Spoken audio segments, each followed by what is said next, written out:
नाजरीन, मैं हूं आपका जानिसार आमिर सुहेल और एक बार फिर से आप सबका स्वागत करता हूं डेली तस्कीन में। जिस तरह से कल शाम से ही जम्मू कश्मीर का यूथ एक बार फिर से जोश और जज्बे में, हमेशा ये अल्फाज में दोहराता हूं। कल शाम को फिर जो हमारे एक्स गवर्नर साहब सत्यपाल मलिक जी, उनकी तरफ से एक रिकॉर्डिंग एक्सपोज हुई जिसके अंदर उनका कहना है कि SRO 202 को लेकर जो जम्मू कश्मीर की एडमिनिस्ट्रेशन है वो नहीं चाहती कि रिवोक होना चाहिए। एक PhD, एक डॉक्टरेट डिग्री वाला एक लड़का उनसे बात कर रहा था, एक विक्टिम उनसे बात कर रहा था, जिसको उन्होंने ये सारे बातों का जवाब दिया। मैं हमेशा SRO पे कहता हूँ कि SRO 202 का जो मुद्दा है ये एंटी यूथ पॉलिसी है। SRO 202 की वजह से यूथ काफ़ी परेशान है और कहीं ना कहीं SRO 202 पे अब बात कहाँ से शुरू करें ये मुझे समझ नहीं आ रही है, क्योंकि SRO 202 जो है ये इस वक्त इतना इस हद तक युवाओं में परेशानी लेके आया हुआ कि हम लोगों का बोलना भी बड़ा मुश्किल हो रहा है SRO 202 को लेके कि इसकी कौन सी एक गलती पे हम बात करें, क्योंकि ये गलतियों के साथ भरा हुआ है। आज SRO 202 पे भी बात होगी और SRO 24 पे भी बात होगी। दोनों मुद्दे युवाओं के हैं और दोनों मुद्दों पे युवाओं के लिए बात करूंगा मैं। मेरे साथ बात करने के लिए मौजूद हैं यूटी के प्रेसिडेंट रविंद्र राणा जी। राणा जी, सबसे पहले स्वागत है। और एक बात मैं भी कहना चाहूँगा आपको कि आज आपने SRO 202 पे और 24 पे बात करने के लिए एग्री की। मैं मानता हूं और मैं इस दिल की इज़्ज़त करता हूं अपने दिल से, क्योंकि इससे पहले भी इन मुद्दों पे मैंने काफ़ी लीडर से बातचीत करने की कोशिश की लेकिन किसी ने भी इस पे बातचीत नहीं की। खैर, SRO 24 की बात करते हैं। सर, आप तो जानते हैं, आप एक पुराने लीडर हैं, आपके साथ इस पर ज़्यादा बात करने की ज़रूरत ही नहीं है। आपको पता है 30 जून 2015 को लागू हुआ है। अब मुश्किलात ये बढ़ रही है सर कि छोटा सा सवाल है प्रोबेशन पीरियड का। एडमिनिस्ट्रेशन तो मान नहीं रही है, उन्होंने तो कह दिया, आपने रिकॉर्डिंग सुन लिया है उसके अंदर। अब ये बात रहती है आप पे, क्योंकि आप इस वक्त स्टेट में एक प्रेसिडेंट की हैसियत से बैठे हुए हैं और सेंटर में भी सरकार आपकी है, तो आपका फ़र्ज़ बनता है युवाओं का ख्याल रखना, क्योंकि ये फ़र्ज़ आपका है, ये किसी और का नहीं है, ये आपकी इस कुर्सी का फ़र्ज़ है। तो आप क्या इस प्रोबेशन पीरियड में कोई अमेंडमेंट लाएंगे या फिर इसको रिवोक करेंगे? क्या स्टैंड रहता है आपका इस पर? सबसे पहले तो मैं आप सबको माह रमज़ान का जो मुक़द्दस महीना शुरू हो रहा है, माह रमज़ान की आप सबको बहुत बहुत मुबारकबाद पेश करता हूँ। और हम सब मिलकर ऊपर वाले से दुआ करते हैं कि रमज़ान के इस मुक़द्दस महीने में ऊपर वाले की रहमत हो और ये कोरोना जैसी एक आफत, एक बला सारी दुनिया से ख़त्म हो। इसके लिए सब दुआएं मांगी, खुशहाली हो, सब लोग खुश हों, सभी लोग तंदुरुस्त हों, सभी लोग अपने अपने फैमिलीज़ के साथ अच्छा जीवन गुज़र बसर करें। ऐसे हम ऊपर वाले से दुआ करते हैं। ये एक मुक़द्दस महीना होता है और इसमें लगातार इबादत होती है जी। और इबादत में ही शक्ति होती है। हमें पूरा यकीन है, विश्वास है कि माह रमज़ान का महीना जब पूरा होगा उसके बाद आप देखेंगे ये कोरोना भी आपको नज़र नहीं आएगा। जी। रही बात इस SRO 202 और ये जो बाकी सारी बातें जिसका जिक्र आपने किया है कि हमारे जो पुराने फॉर्मर गवर्नर थे सत्यपाल मलिक साहब, उनका कोई ऑडियो क्लिप चल रहा है, कभी बैंक के ऊपर चल रहा है, कभी PO के ऊपर चल रहा है, कभी ये जो आप 202 SRO के ऊपर चल रहा है, उसमें वो सारी बातें करते हैं कि एडमिनिस्ट्रेशन इंतज़ामिया नहीं चाहती है। लेकिन इंतज़ामिया का मैं एक सवाल पूछता हूँ, ठीक है उन्होंने अपने ख्यालात का इजहार किया होगा, लेकिन इंतज़ामिया का हेड कौन होता है? और जब गवर्नर रूल लगा हो, प्रेसिडेंट रूल हो, तो सबसे पावरफुल कौन होता है? चीफ मिनिस्टर की सारी ताकतें, सारी पावर्स ऑनरेबल गवर्नर के पास होती है। सर, उन्होंने कहा ना कि मैंने उनसे बुला कर पूछा चीफ सेक्रेटरी साहब से, उन्होंने कहा कि नहीं। पूछने का क्या सवाल होता है? इसमें भी कोई पूछना होता है, डायरेक्शन देनी होती है, ये काम ओके करके लेके आओ मेरे पास। सर, आपने कितनी डायरेक्शंस दी हैं ऐसे मुद्दों पे? देखिए, हम अभी गवर्नमेंट में चीफ मिनिस्टर या वो नहीं है। सर, वादे तो आप ही करते हैं ना। तो हम, मेरी एक बात माने, हम ये कहते हैं कि हम आपके मसाइल को हल करवाने के लिए जदोजहद करेंगे, कंसर्न अथॉरिटीज़ के पास जाएंगे, उनसे गुजारिश करेंगे, नहीं मानेंगे तो सड़कों पर जदोजहद करेंगे। लड़ना हमारा धर्म है, फ़र्ज़ है, लड़ेंगे। लेकिन इस किस्म का बार बार बयानबाजी करना, कभी उनका एक बयान आया था, मेरे को बड़ा अफसोसनाक बयान था कि वो जो आपने देखा होगा कि भाई इसको गोली मारो तो इसको नहीं मारो, जब वो हेल्म ऑफ अफेयर्स में थे। आज वो कहते हैं कि उस वक्त ब्यूरोक्रेट्स नहीं मानते थे। गवर्नर जब प्रेसिडेंट रूल होता है, जब गवर्नर रूल होता है, गवर्नर मालिक होता है, उसकी मर्जी के बिना पत्ता भी नहीं हिल सकता है रियासत में।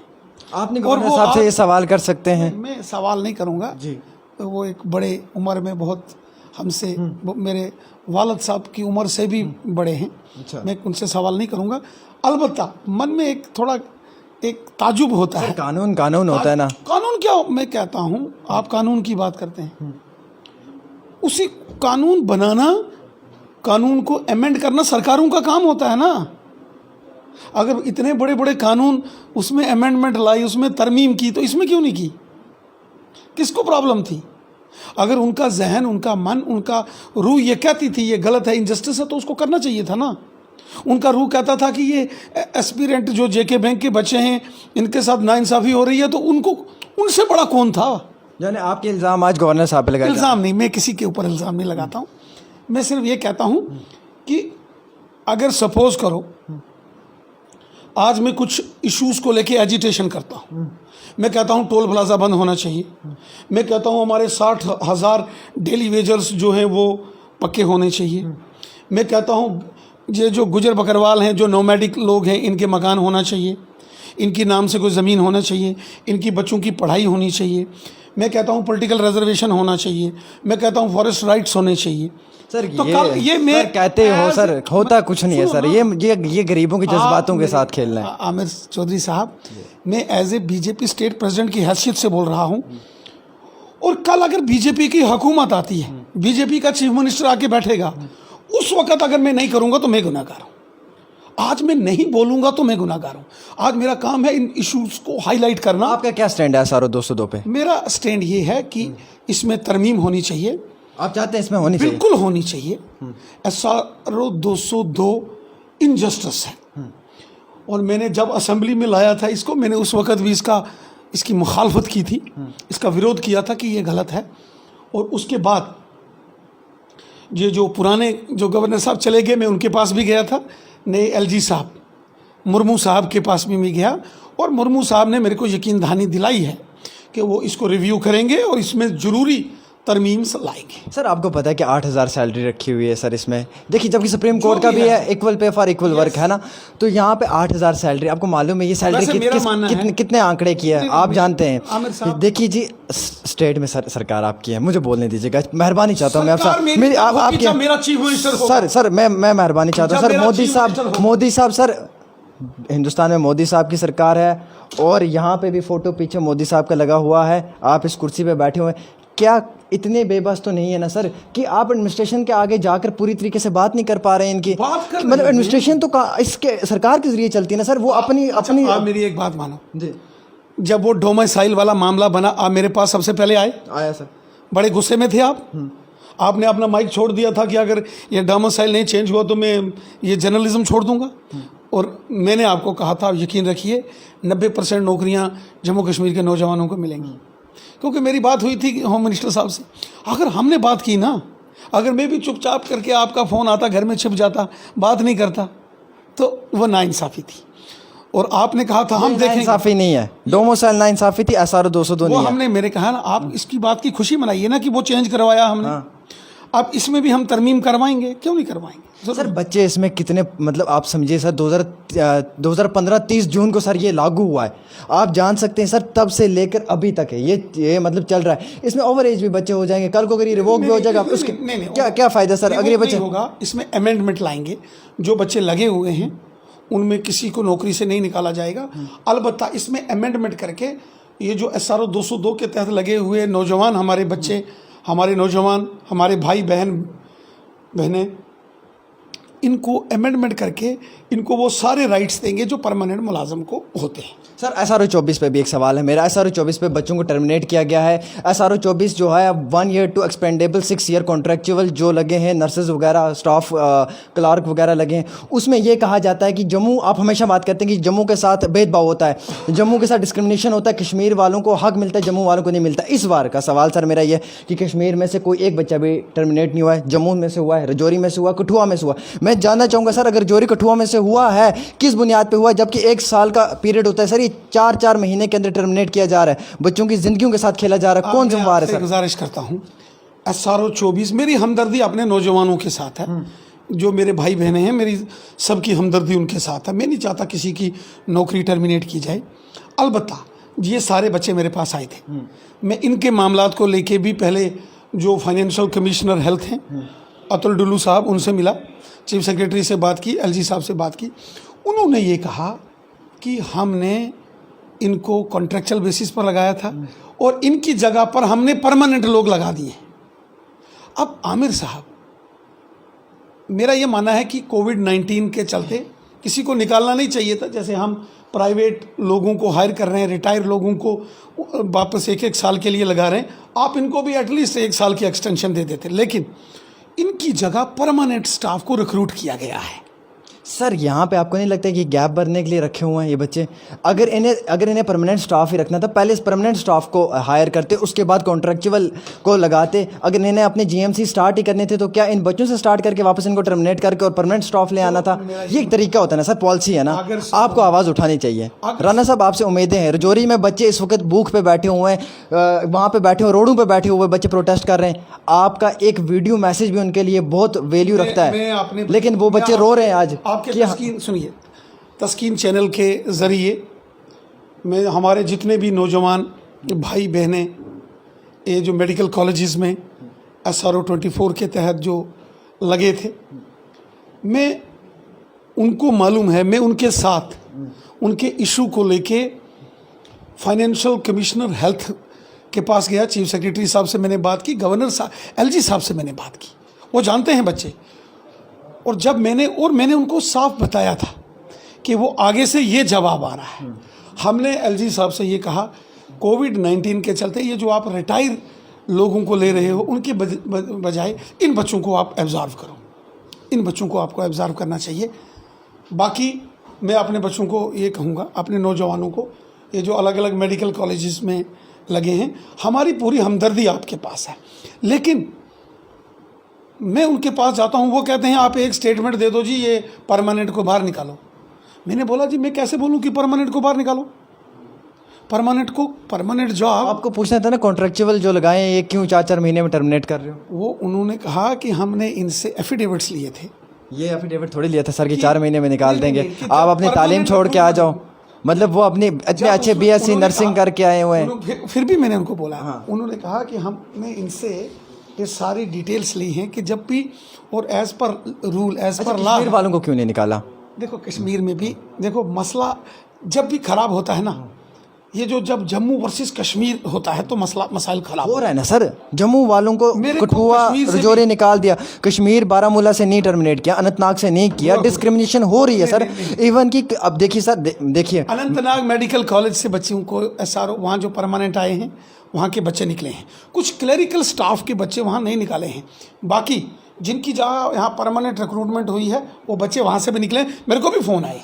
सर आपके ही श्यामलाल जी जब हेल्थ मिनिस्टर थे, उनका कहना था कि जम्मू कश्मीर के अंदर 1:30 रेशो है इस वक्त नर्सेज का, कि 30 नर्स जो एक बेड पे, मतलब 30 बेड पे एक नर्स है। जबकि वर्ल्ड हेल्थ ऑर्गेनाइजेशन के अगर बात की जाए या उनकी बात की जाए, उनका जो रेशो बता रहा है वो बता रहा है 1:9 कि 9 बेड पे एक नर्स होनी चाहिए। ऑलरेडी इतनी कम है, मतलब आप जानते हैं कि ऑलरेडी स्टाफ कम पड़ा हुआ है, फिर इसके दौरान में ही निकाल देना चाहिए सर। ये गलत था। ये मैं आपकी बात से सहमत हूँ कि कोरोना वायरस के चलते इन बच्चों को इंगेज रखना था। अगर परमानेंट भी लगा दिए थे तो इनको 1-1 साल की एक्सटेंशन दी जा सकती थी, इसमें कोई बुरी बात नहीं थी। ये बच्चे बड़े मेहनती हैं, इन्होंने मेडिकल कॉलेज चलाए। मैंने कठुआ के प्रिंसिपल GMC जो हैं उनसे बात की, रजौरी के मेडिकल के जो प्रिंसिपल हैं GMC रजौरी के, उनसे बात की, डोडा वालों से बात की, अनंतनाग के मैंने प्रिंसिपल से बात की। उन्होंने सब ने कहा कि इन बच्चों ने गजब का काम किया है। और मैं चाहता हूँ कि एटलीस्ट ये कोरोना वायरस के चलते ये जो आप रिटायर लोगों को री एंगेज करते हो, उसके बदले अगर इन बच्चों को, इन नौजवानों को आप इंगेज करेंगे तो वो ज़्यादा अच्छा रहेगा। और मैं दोबारा से मैं अपने बच्चों को बोलता हूँ, आप घबराएं नहीं, मैं आपकी बात। आखिरी सवाल है सर मेरा, बस आखिरी सवाल है मेरा। हमारे MP साहब जो हैं वो पुंछ रजौरी वाली सीट से लड़े और उनको इन्हीं बच्चों के घर वालों से जम्मू पहुँचे, इन्हीं बच्चों के घर वालों ने वोट डाले, इन्हीं बच्चों ने वोट डाले। आज वही बच्चे इस वक्त कोविड-19 में हॉस्पिटल्स के बाहर बैठे हुए प्रोटेस्ट कर रहे हैं। हमारे एमपी साहब का क्या उनके लिए मैसेज था अभी तक? कौन सी आवाज़ हमारे एमपी साहब ने उनके लिए उठाई? एमपी साहब वोट लेने के टाइम तो चले गए, वोट दे भी दिए, जीतने के बाद एमपी साहब ने उनके लिए क्या किया, आप मुझे बताएं। नहीं, एमपी साहब भी सारे लगे हैं, हर एक का कंसर्न है, चाहे वो एमपी साहब हैं, चाहे कंसर्न एमएलएज हैं, सब लोगों का ये इस पर कंसर्न है कि इन बच्चों को एब्जॉर्ब करना चाहिए। हम बच्चों के साथ हैं, नौजवानों के साथ हैं। जितने दर्द, जितना तकलीफ़ आपको है उतनी भी हमको है। हम चाहते हैं कि इन बच्चों का मुस्तकबिल रोशन हो, खुशहाली हो, ये दुखी ना हो, और अच्छा काम करने वाले नौजवान हैं, ये अच्छा काम करें। हम इनकी इस जदोजहद में इनके साथ हैं, और मैं चाहता हूँ कि ये बच्चे खुशी खुशी काम करें। खुशी खुशी तभी करेंगे, आप करवाओगे तभी करेंगे सर। और मैं आपको एक गारंटी देता हूँ, जिस दिन बीजेपी का चीफ मिनिस्टर होगा गद्दी पर, आप आएंगे, उसी वक्त ये सारे ऑर्डर एक झटके में होंगे। चलिए, बहुत बहुत शुक्रिया। मेरे साथ बातचीत करने के लिए मौजूद थे यूटी के प्रेसिडेंट रविंद्र राणा साहब, जिनका बहुत बड़ा बयान कि अब फ़िलहाल इन बच्चों को इंतज़ार करना पड़ेगा सीएम साहब का, जब वो आएंगे तो एक ही झटके में सारे ऑर्डर पास कर देंगे। लेकिन फ़िलहाल के लिए, जैसे कि आप बच्चों का कहना था कि SRO 2 पे राणा साहब का बयान मिलना चाहिए, राणा साहब का क्या कहना है SRO 202 को लेकर, वो आपने सुन लिया। इनका भी कहना है कि इसमें अमेंडमेंट होनी चाहिए, इसमें भी चेंजिंग वगैरह होनी चाहिए, और कहीं ना कहीं SRO 24 पे भी इनका कहना है कि इसमें भी चेंजिंग वगैरह होनी चाहिए। लेकिन अब सरकार क्यों नहीं कोई एक ख़ास कदम उठा रही है, वो देखने वाली बात रहेगी। फ़िलहाल मैं युवाओं के साथ जुड़ा रहूँगा हमेशा, हर एक पल, हर एक मुद्दे पे। आप लोगों से भी मेरी गुजारिश है कि अगर आपको लगता है कि मैंने चंद सही सवालात पूछे तो आप ज़रूर इस वीडियो को शेयर भी कर सकते हैं, और साथ ही साथ आप अपनी राय भी दे सकते हैं। आप देखते रहिए तस्कीन न्यूज़, आमिर सुहेल के साथ जम्मू से।